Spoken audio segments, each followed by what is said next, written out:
இன்றைக்கி கடவுள் நம்மளுக்கு கொடுத்துருக்க வசனம் என்னாகமம் 10:9. உங்கள் தேசத்தில் உங்களை துன்பப்படுத்துகிற சத்ருவுக்கு விரோதமாக யுத்தத்துக்கு போகும்போது பூரிக்கைகளை பெருந்தொனியாய் முழக்க கடவீர்கள்.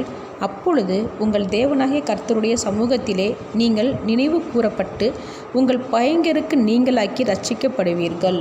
இந்த வசனத்தை கொண்டு கடவுள் நம்மகிட்ட என்ன சொல்கிறத பார்ப்போம். யாராக இருந்தாலும் ஒரு அளவுக்கு தான் பொறுமையோடு இருக்கவே முடியும்.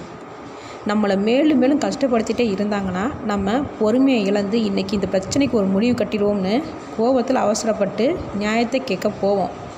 ஆனால் அதுக்கு முன்னாடி கடவுளை ஆராதிக்க சொல்கிறாங்க. அதுவும் எப்படி?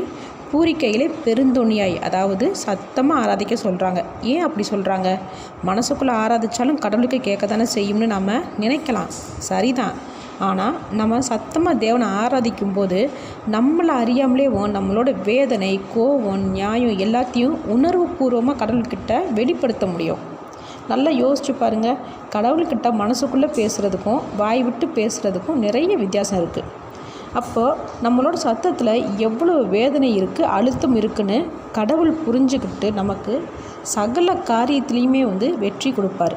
ஆமேன்.